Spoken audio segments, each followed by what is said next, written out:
7:02. I will give it till 7:05 and then we will get started. So if we only had one question in the, in the pre-registration, if anybody had questions, they wanted to submit them before. I only have one, and of course I will cover it. It's just regarding trips. But obviously if anybody has any questions at all throughout the presentation, you can put it in the chat box and I would. I'm manning the chat, so I have it up already, Kathy. So if they type it as you go, I can let you know when we have a question. Okay, fantastic. And although there is a PowerPoint presentation, I've always taken the approach where I like to speak from the heart. I like to speak from experience.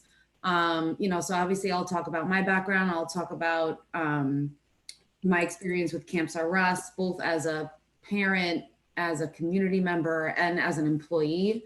And you'll have a chance to hear from Alex as well as the program director. So you'll really get to know the core directors of the campus, which I think is important.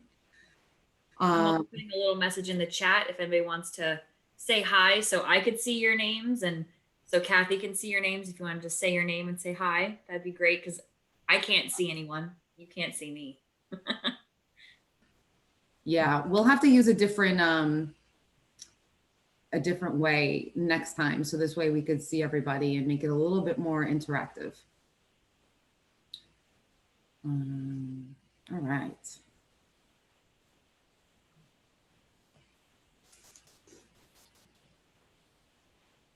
It was really nice to finally see the snow melting and the sun out and getting some signs of summer on the way. So I'm really thrilled for that to happen. Okay. My dog Bailey was not too excited to see the snow go away. She went outside today and looked at me like, Mom, where did it all go? Be careful what you wish for. Well, I don't want any more, but she loves it. Yeah, the kids do too. All right, I think we can get rocking and rolling. Okay, so I'll just do a quick intro and again, allow Alex an opportunity to chat. We'll go through the presentation and then take any questions that you may have after that. So for those of you who don't know, I'm Kathy Jacino. I'm the campus director for the St. James location of Camps R Us. My background, I was in banking for 18 years and I shifted into real estate about 3 years ago. So I am a full-time realtor locally. And the first summer that my daughters were old enough to attend camp, I scouted them all. I never had any intentions of working for a camp. I was in between, we had a merger acquisition at the bank that I was working for. So unexpectedly, I had a summer off and I, had some time to help.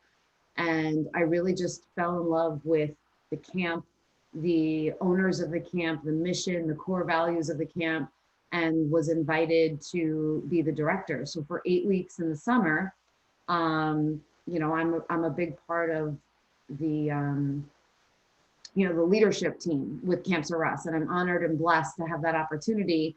But I'm also honored and blessed to be able to see the campers day in, day out, watch them make these memories, watch them have a great time all summer long.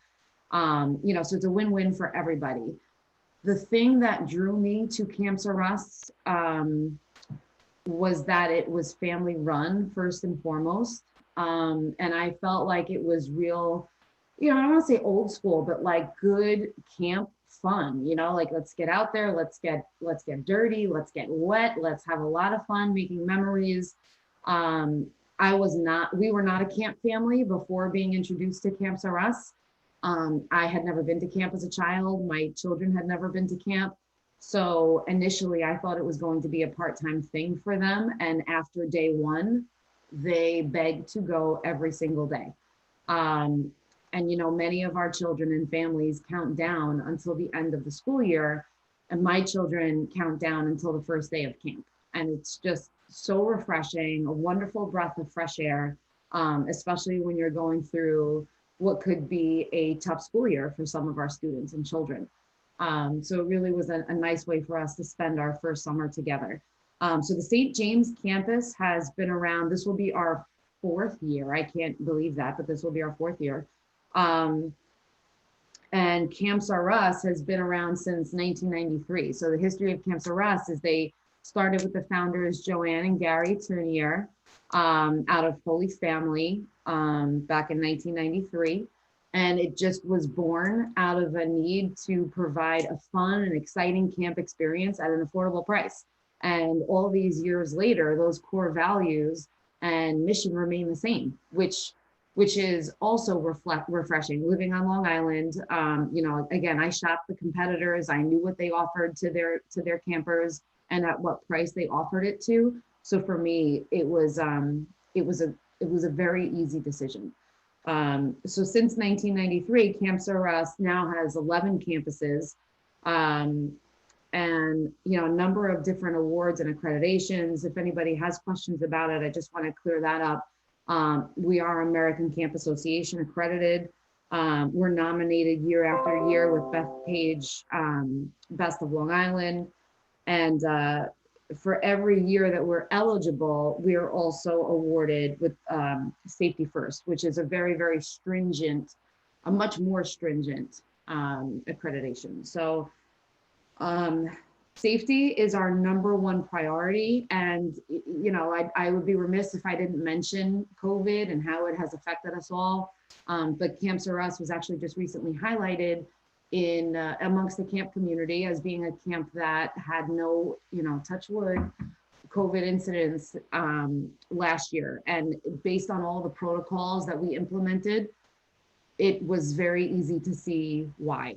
I shared earlier that I was going to be as transparent as humanly possible. And last summer was a difficult decision for me to make as a parent because COVID was scary. It was something that we had to think about. It was something that we had to say to ourselves, are we going to allow our children to have this experience? And to me, it was worth the risk to allow them a sense of normalcy, an opportunity to make friendships and memories that they wouldn't have otherwise had.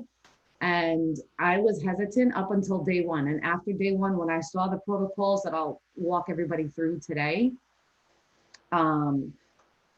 it was clear to me that I made the right decision. So, I even have parents that I'm friendly with that, made a different decision and they're regretful because they, deprivation isn't the right term for it, but they did feel that maybe they didn't have the same experience or have the opportunity to make those same memories because they made a different choice. So if anybody is on the fence related to COVID, I can share with you the protocols and hopefully put that fear away for you. So before I move into the presentation, I just want to give Alex an opportunity to introduce herself as the program director. So my name is Alex Joy. I am the program director. I've been the program director at St. James since it opened. This will be my 4th year. And where Kathy came from a not camp family, I've actually been going to Camps R Us since 1994. I went to Holy Family Day Camp the 2nd year it opened. So I was not there for their 1st year, but I did start their 2nd year. So I've been there, I'm 30 now. So 24 years I've been a part of the Camps R Us family. As a kid, the camp is great. Like Kathy said, it's fun. It's just good old fashioned camp fun. We go outside, we play in the sprinklers, we have arts and crafts, we play with food, we have gym, they have dance, they have so much fun things they get to do. And being able to kind of grow in the Camps R Us family, I went from being a camper to a counselor in training, to a counselor, to a group leader, to now a program director. I've kind of got to see all the different aspects and how it works. And from a staff point of view, it's just great to be able to help run the camp and put all different protocols in place, from keeping the kids safe, not just with COVID, but just keeping them safe in general, to making sure they're having a great time. My job as the program director, my number one job to me is making sure the kids go home having a great day. I want to make sure I have all the activities and all the games and everything we could think of in place where the kids are having a wonderful time. Also, obviously while they're safe, but I want them to enjoy their time. And Yeah. Oh, and I don't think I said it. I am a teacher. I teach kindergarten and first grade. This is my 7th year teaching. I think that's it from me. Yeah, thanks, Alex. And you know, Alex, you make a great point in that there's a kind of a symbiotic relationship here between Alex and I, because she is able to draw upon that camp experience, whereas my background comes a little bit more from like the office management, um, managerial in general. Um, you know, so we work really well together in that regard. Your interactions with me as the campus director, obviously, I'm on campus every day. I send out newsletters each and every week. Information. You'll be connected with us all the time on a day-to-day basis. There's a private Facebook page that you'll be invited to. Pictures will be uploaded with your permission, of course. So there'll be a lot of communication with both myself as well as Alex. So that's never in doubt. There's tons of communication. So let's get into it. So the virtual open house obviously is a little bit different for us. You know, I would love the opportunity to share the campus with you, but we don't have that luxury right now. So I'm going to do the best I can to help you visualize what the day looks like and what the location will look like. So we started something last year called a valet service, which really the difference is we have our staff members wearing appropriate PPE, collecting the campers from the car. So we do that and make sure that temperatures are being checked, that everybody is safe, and following the COVID protocol, obviously. Coming in, washing hands before they go to their group. So once they go to their group, last year, the way that it worked was they were allowed to remove their masks. So masks must be worn at all times up until they're with their cohort. And at that point in time, they're able to remove their masks and get on with their day. And the idea there is that camp is really the extended family, you know, so you're cohorting with the same people all summer long. So the risk for transmission of any type of disease is really minimal. And truthfully, following that protocol last year, we had much less absences, sicknesses, children going home early because they caught something from somebody else. And that was just because of the increased attention that we paid to staying healthy. So in the morning, a staff member will come and collect your camper. They will come to what we call like home base. So they'll have their own homeroom or hub, if you will. And we do a breakout challenge, which allows each group to kind of challenge one another. Normally we would do it in a gym where everybody is exposed to each other, but we had to be a little bit creative last year. And the feedback was great. I mean, we had people shouting in hallways, we had dance contests, we had singing contests, we had sports challenges, really anything that somebody was excited about, we had at least one day during the week where they could gravitate toward it and really enjoy. So COVID didn't take away the fun for us, luckily. And I think it allowed us the opportunity to revamp some programs to really just enhance overall.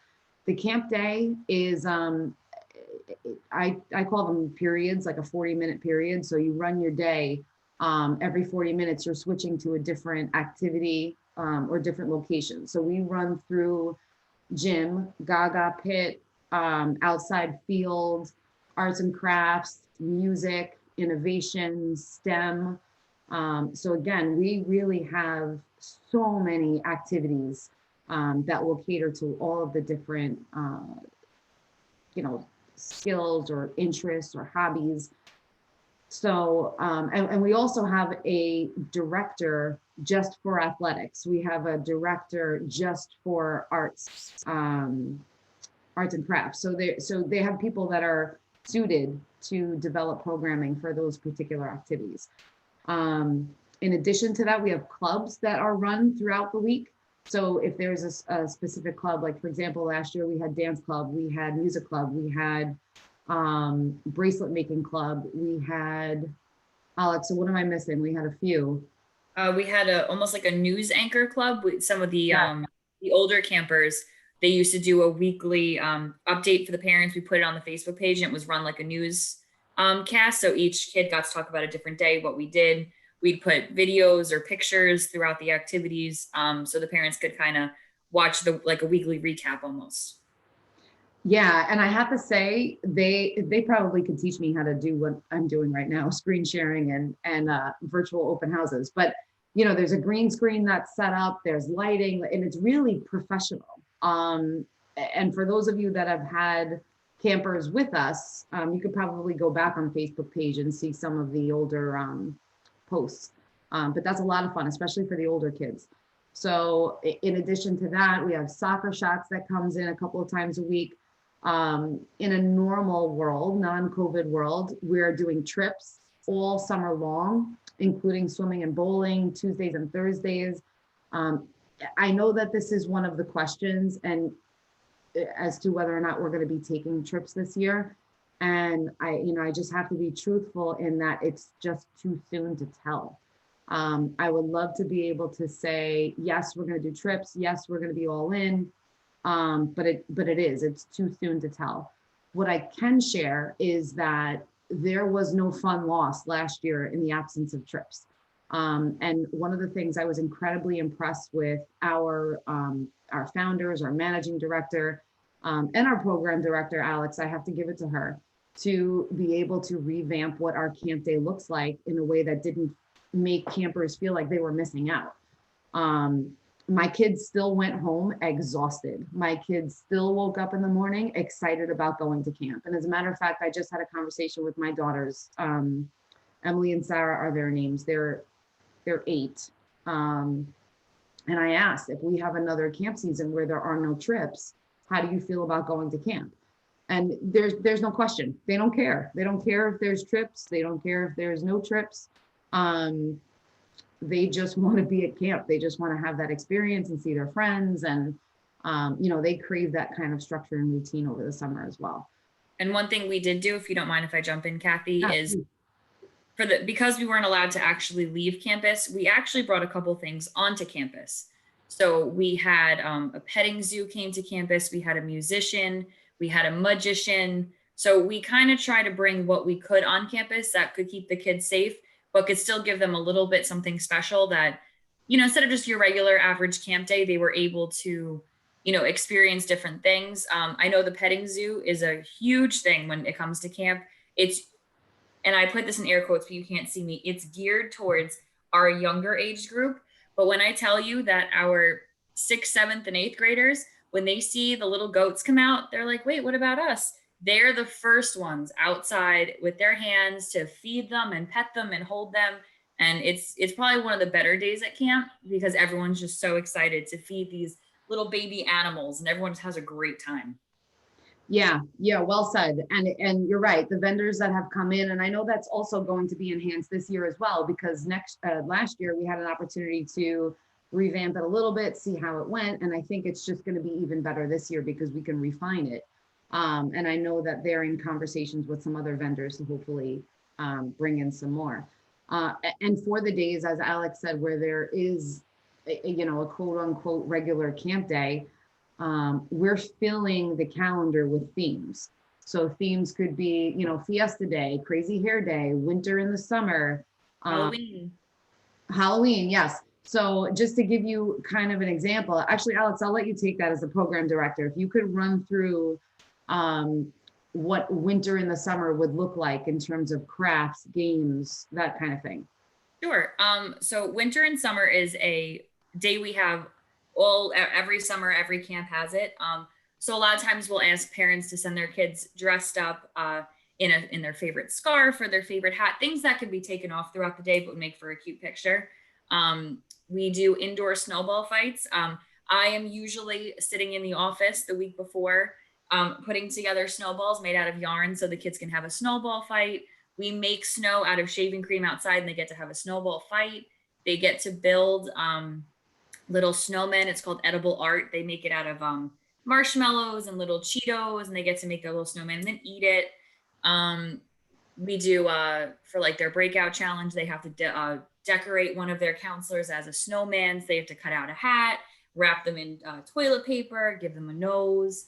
So it's a lot of fun. And then per campus, we also take it a little bit further and throw in our own theme days that might not be on the calendar. But I know we do Crazy Sack Day, Superhero Day, Princesses versus Superheroes, Come as Your Color. So each campus also fills in some more of those themes that might not be on the main calendar, but just fun stuff that we notice the kids really like. Come as your, favorite sport. If you play a sport, come in your soccer uniform, come in your baseball uniform.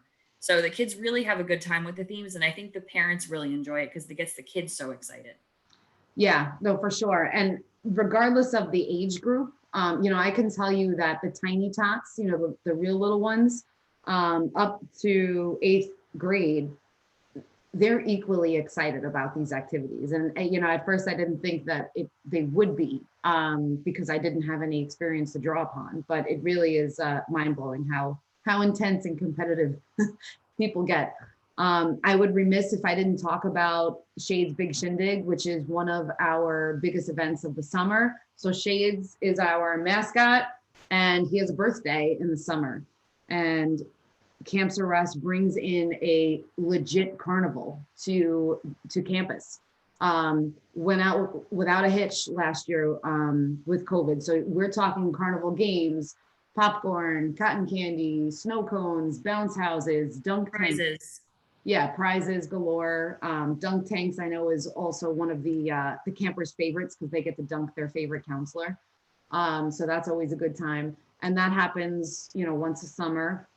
If you are a family that's going to be picking and choosing weeks and or days and not going to be with us for the full 8 weeks, I would definitely suggest that Shades Big Shindig be a day that you make sure your camper's there. It's just a great day. It's so much fun. And if you are picking and choosing, I would also say our Color Wars is another event. It's a 3-day, essentially it's a 3-day long field day. So the whole campus gets split up into 2 teams, orange and blue, because those are our colors. And pretty much you try to win points for these 3 days. And it could be anything. It could be if you won a game, but it could also be if you follow directions, if you cleaned up without being asked, if you get online quietly. Everything you do earns your team points, which I love because I am not athletically inclined. I can't even throw a ball in the air and catch it, but I'm really good at following directions. So it's nice to be able to give your team points just for following directions and listening, as opposed to if you're not athletically inclined. But if you are athletically inclined, you can also earn points for your team that way. And the kids have fun. I mean, I've seen kids come in with dyed hair, fake tattoos, glitter. I've had kids throw glitter bombs on each other, and who's dressing in this color and who's going to Party City and who likes that one's outfit. So mom's going out to get that outfit the next night. So it's a great time. Yeah, it is a lot of fun. And I do want to share, just also from a parent perspective, that we do our best to not inundate you with more things to do for your child, right? So again, the communication will be clear in advance. We don't spring things up on anybody to surprise them, and everybody is at liberty to make a decision as to whether or not they want to participate, in a certain theme day or not. It's really up to them. So I just wanted to throw that out there because I know sometimes that can get stressful when you have a lot of competing priorities. So that's kind of a day. I mean, the camp day starts at 8:30. We do have before care, so we have somebody on staff starting at 7:30, and that's on demand. So it's not like you have to call in advance and say, hey, I need to drop off Bobby at 7:30 in the morning. We're always there. There's always somebody there to collect your camper and get started and have a great day with them. The camp day, we start wind down typically between 3:30 and 4 o'clock. That is, it's not generally the time that campers get picked up, but it's generally the time where camp activities start to come to a close. And we'll do something like snack. Sometimes we would do a movie. Sometimes we would do club. It's a more relaxed, quieter end to the day, and that runs until 5 o'clock. So anything after 5:10 is considered extended care in the evening. And that's the same. There's always somebody there until 6. So 7:30 a.m. to 6 p.m. you can trust that you will have somebody available for your camper. How are we doing with the questions, Alex? Anything that we should cover now or? No, so far, no questions. Okay. Let's see. Yeah, so health and wellness we have on here. We talked about that. We talked about the structure of a camp day. Registration, I mean, I have not seen a camp more flexible than Camps R Us. You could pick the days, you could pick the weeks, you can mix and match.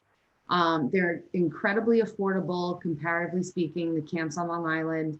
And they have a ton of discounts available. So sibling discounts, I know a lot of places that you get a percentage off for the second sibling. Camps R Us applies it to both siblings, which is pretty sweet. You get discounts through a lot of different employers. So, definitely check with the office to see what kind of discounts would apply for you. Registration can be done through a Camp In Touch account. So you just go to your Camps R Us website and click enroll, and you can get started. So go ahead, I'm sorry. I'll say, do you mind if I just touch on one thing with the health, Kathy, with the Yeah. masks, just so I could kind of walk through parents what it looks like a little bit during the day with having them on and off? Yep. Because I know when last year started, it was new to everybody what these masks were going to look like. What were the kids going to have to wear them? Were the kids even going to like to wear them? Were we going to have a problem with some of the little ones? So like Kathy said, when they come in, we pick them up from the car and we walk them to their classroom or their hub where they are allowed to take them off once they're inside. The second they leave that classroom, whether it's to transition to another period, to go to the bathroom, to come to the office, they have to put their mask back on. And if they are ever sharing a space with another group, so if we're watching a magician and we're having two groups in one room, even if we're spaced out, we are wearing the masks. So the only time they are completely off is if they are in their hub in their classroom or when they are outside, because they are the only ones in their area outside. But the second they have to go walk to get water, the masks come back on. And that way there's no sort of cross-contamination. No one's going to be breathing on each other.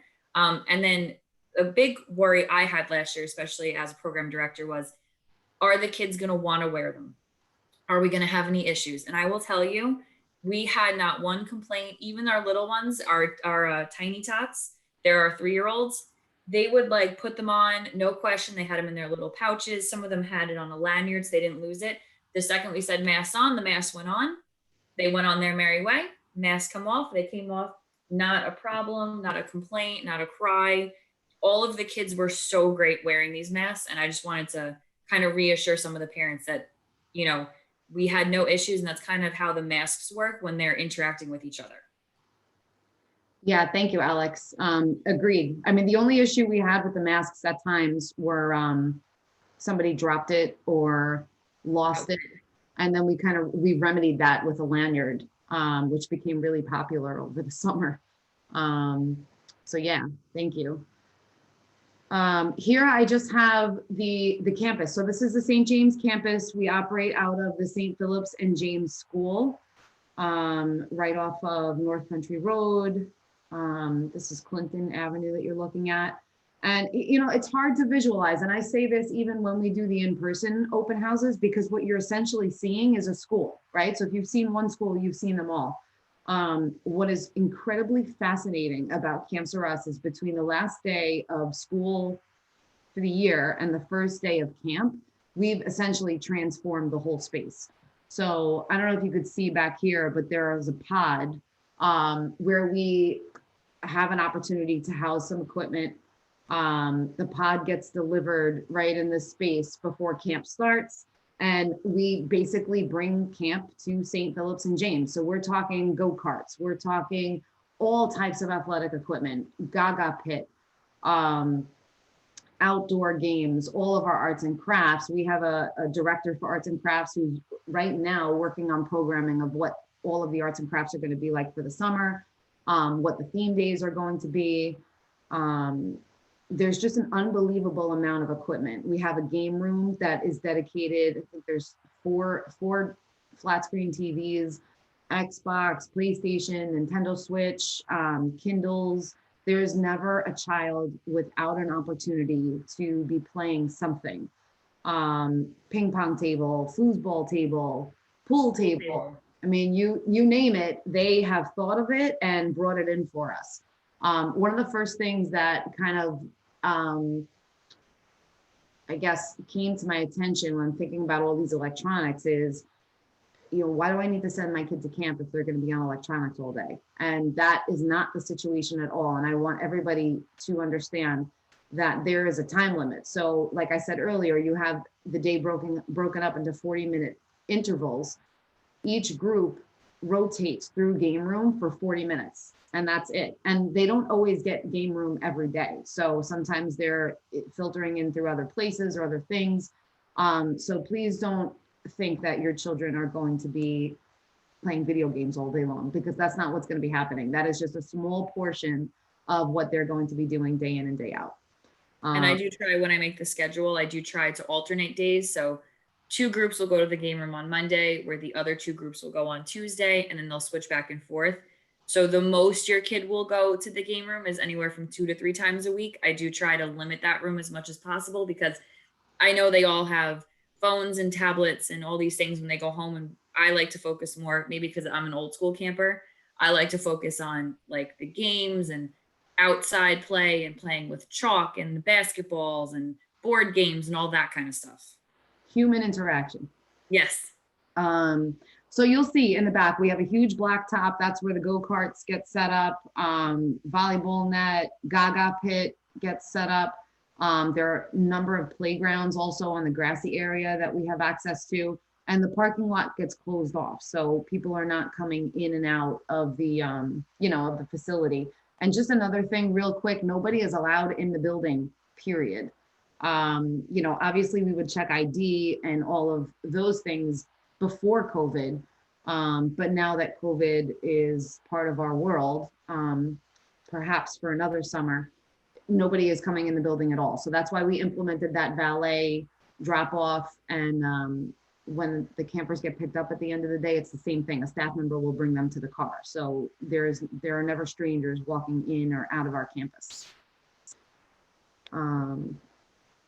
Arrival dismissal, I mean, we definitely covered that at length. Nobody can be picked up without being on the authorized list and obviously having identification so that we learn who is who. I could tell you my staff is amazing. By week 2, probably before, they know first and last names of every camper and who should or should not be picking them up and dropping them off. So, that's part of our process. By week 3, we'll know your car. We'll know you as you're pulling into the parking lot. We'll have your car down pat. We covered just kind of changing some of the programming from 2020 and how we've implemented some new things. What else can I share with you? We did have this summer for the first time. We did have a giant, and I mean a giant blow up slip and slide that got brought to all the campuses for the kids to play with, as well as a giant blow up rock wall / obstacle course. So those were kind of available, I think once every 4 weeks for each of the campuses for the kids to, again, get something a little bit different. I don't know who had more fun with the slip and slide, the staff or the children, but it was definitely something that was fun for the kids and they looked forward to it when we told them it was coming back. All the kids had a great time. Again, even the 3-year-olds, they might not have slipped down it, but they would run through because there's little sprinklers, and they all just had a really great time with some of these things that we don't normally have, but we are now adding them into our rotations. Yeah, for sure. Every day at camp, structured schedule. We talked about the start time, the end time. Breakout challenge is a lot of fun, a lot of screaming. I do tend to lose my voice midsummer because there's a lot of cheering for each other. There is dance club, there is EduCamp. So there's a couple of electives that we have throughout the season.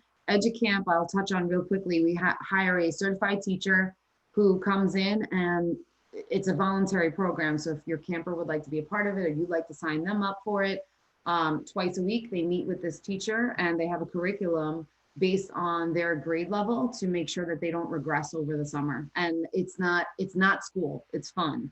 I can promise you that. My kids always want to sign up. Campers say that they don't want to do it, and then they see their friends having a good time. They say, you know what, Miss Kathy, sign me up for EduCamp. It never fails. So that's definitely part of the program as well. There's a dance club. There is soccer shots that comes in as well. So just a ton of stuff. I mean, I don't even think we could cover everything that we do inside of one open house. There's just too much to account for. So in a normal non-COVID year, if we're able to do field trips, again, swimming, bowling, Adventureland, we've done trips to see Broadway plays in the city. They've gone to the Bronx Zoo. They do the Mets game every year. And every trip is age specific. So if you've seen our calendars, you'll see little road maps or road signs with numbers on them. So if you see a road sign that says 1-2, that's for grades 1 and 2, or 3-4, that's for grades 3-4. There are a few that we do take together as an entire campus. If your camper is part of the Tiny Tots program, Tiny Tots does not leave campus. So they will stay on site with, you know, a ton of exciting things to be doing throughout the day. So they won't miss out. Health and wellness, again, we talked about this as well. So food and allergy is something that we should talk about. All of our members are trained and certified in American Cross CPR and first aid, as well as anaphylaxis response and food allergy awareness. Safe for Kids is the organization that trains us in this. Any allergies are, so we're not a peanut-free facility, but we're a peanut-aware facility. So we always separate, if a child is bringing in a peanut butter and jelly sandwich, there is a table dedicated for children who are choosing to have peanut butter. You know, we don't want to deny anybody. Lord knows I would never want to be denied peanut butter, but you know, we also have a responsibility, fiduciary responsibility, to keep our campers safe. Hands get washed, non-negotiable. Tables get wiped down, non-negotiable after lunch. And with regard, real quick, to snack and lunch, we ask that you do send your camper in with lunch each day. There is some talk about maybe doing like a Pizza Friday or something like that once a week, where we have lunch brought in, but regularly speaking, we will ask the parents to send their camper in with lunch. We do have refrigerators, you know, restaurant and kitchen grade refrigerators, so we're able to keep items cold. Because of COVID last year, we weren't able to heat things up. I don't know what that's going to look like this year, but you know, think sandwiches, think you know, bento boxes. I know that they always have like a lot of the campers like a lot of different snacks together to make it a lunch, but definitely make sure that is going to sustain them, because it is a long day. It's an active day. We provide unlimited low sugar juice as well as water throughout the day. And we also provide a wholesome snack during wind down at the end of the day. So if you think your child is going to be hungry between breakfast and lunch, my suggestion is always just to add an extra snack in their lunchbox for them. And we do also have a snack break throughout the day for all the age groups. It just varies on time based on when their lunch period is, just to the end of the day. So we do make sure that every group does get a little bit of a snack time throughout the day, that if they do want to eat a little bit something, they have time to eat it, or, you know, just drink some water or whatever it is. Yes. So again, we talked about the, you know, the sessions, the discounts, payment plans. You can pay in full, you can defer the full payment, or you can use installment plans. That really does get handled through the office. So I definitely would suggest calling the office or logging onto your Camp In Touch account to work that out. And registration is obviously first come, first serve. Okay, questions. I am going to open it up for Q&A right now. All right, so do you provide lunch? I covered that. So yeah, you're gonna be sending your camper in for lunch. Deadline for registration is ASAP. You know, we do accept campers all throughout the summer as long as we have space. So, you know, last year we definitely accepted campers later in the season because some people weren't sure whether or not they were going to send their campers. I could never guarantee that there will be a spot, but as far as the discounts are concerned, you definitely want to make sure that you register as soon as possible. I'm embarrassed to say this, but Alex, I'm going to have you take the next question because I have to let my dog out in the backyard. Sure. Can you just read it? Because I can't see any Yeah. questions on my end. Okay. It says, are all kids from the same grade kept in the same pod, or are they divided into smaller groups? Are we allowed to request that our child be put with one of her friends? That's a great question. So the way that the groups are set up is they are all in one grade level. So we're set up by grades 1 and 2 are together. So grade 1, 2, then 3, 4, and then the past couple of years we've had 5, 6, and 7, 8 together. So if your child's friend is in the same grade as them, they will be together all day. We last year with COVID, we did have a maximum number allowed in a group at once. We never exceeded that number last year. I don't know how it'll work this year. But if your child and their friend happens to be in the same age group and their age group is too big, we can make accommodations to make sure they stay together in a group. So I'm not sure if that made sense. So if it's under the number we are allowed to do based on the health department, they will stay together. If they have to get broken up, we can make sure that they stay together. Yeah, we do everything that we possibly can to make the camp experience as enjoyable for the campers as we do for the parents. You know, we are all really kind of in this together. So if it's going to provide a better experience, we want to do everything we can to make it happen within reason. So, but great question. And I hope that that does answer your question. And I guess the only way they can't, oh, are all the kids in the same grade? Yes. The only way we couldn't keep them together is if they're in different age groups, just because one age group is in one room and one age group is in the other. Right. Do you know, Miss Kathy, do you know anything if we're having the cutoff of the quantity of children per group because of COVID, or we're still not sure about that this year? Yeah, I think they're increasing the rumor mill or the whisperings that I'm hearing is that the cohort number is going to increase in comparison to last year. Perfect. Yeah, that would be really good news, but we haven't gotten any clarification on that just yet. It's still early, you know, we still have what, 121 days? Yes, Not that we're counting. Okay, I assume we send in our child's lunch, but do you provide snacks and drinks? Drinks unlimited, snacks we do one at wind down. We've never denied a hungry child. I just want that to be clear. And then the only thing that was new last summer that will be in place this summer, normally we asked for parents to bring lunch boxes, but because of COVID, we asked for brown paper bags so it could get thrown out, just so we weren't transmitting germs from home to camp, back to home, back to camp. So that was one thing we did change, was brown paper bags, or, you know, something we could kind of throw away. If you do pack Tupperwares, obviously they will get put back in your child's backpack, but we do ask just for stuff we can kind of throw out, just to make sure all germs, you know, stay in the garbage. Yeah. And then another good question I have here, how do you handle a new camper that might not want to go with you from the car? My son is 4 years old and this is a new place he isn't familiar with. I absolutely understand and can relate to that question. We will never deny a parent not to get out of the car, you know, the opportunity to get out of the car. There's a parking lot across the street from where the valet service is. So, you know, my suggestion would be for day one, you know, park the car, walk your son over, introduce him to the staff. We obviously make it fun and exciting and introduce ourselves to the staff. I have not had an experience in my time during camp where we haven't been able to overcome that. You know, I won't say, you know, never say never, I guess. But I've seen parents surprised more often than they weren't surprised at the fact that their child or camper was willing to go along with the fun. I would say a big thing about our camp too is we have fantastic campers, and I will say our older campers are really wonderful. And when they see some of the little ones having, maybe they don't want to come into camp, maybe they're afraid, it's their first time, they're nervous, or even if they're upset throughout the day, the older kids almost make it like their job to be their big brother or sister, and they get the kids excited. They're like, can I walk you to your pod? Like, can I walk you to your hub?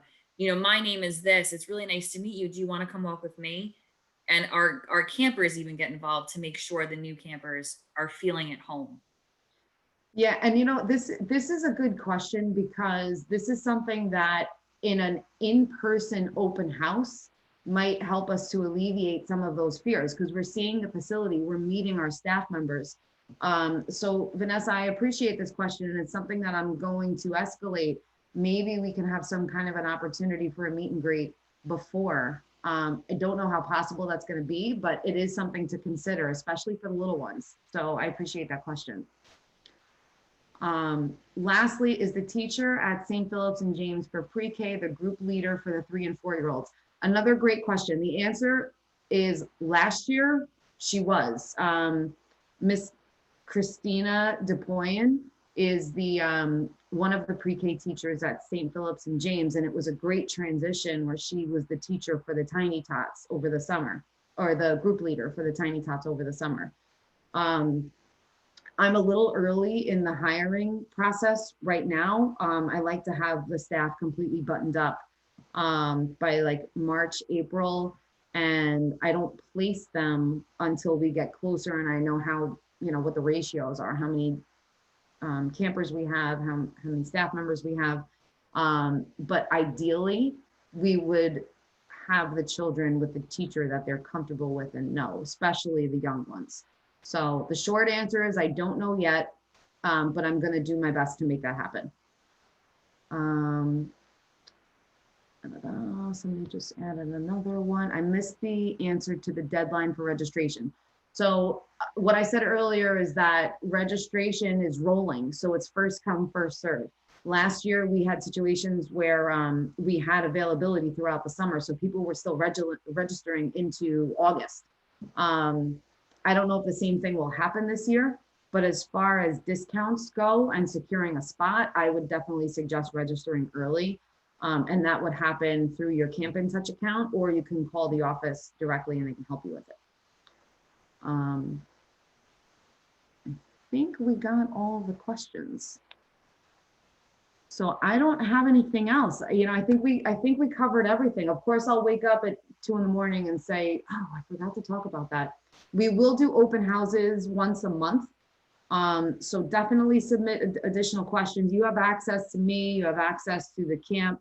All of our email addresses are accessible through the website. It's kathy.justino@campsarrest.org. You know, we're happy to help you. I mean, like I said, as a parent, as an employee, as a community member, hands down, it was a great decision for us. You know, I hope that you'll consider sharing the camp memories. You know, I really do. We have a number of St. Phillips and James students that attend camp with us during the summer, and community members from, I mean, we've got people in campers in Stony Brook, you know, St. James, Miller Place, Rocky Point, Smithtown, Hauppauge, Wisconsin, and you know, we have 11 campuses now, so St. James isn't the only option if you're working or traveling somewhere else. I sincerely hope that I answered all your questions, and I appreciate everybody's time tonight. Alex, anything else that you want to add? No, I think we covered almost everything I could think of tonight. Okay. All right. Well, thank you, everybody. I hope you have a great night, and we'll talk soon. Bye, everyone. Bye.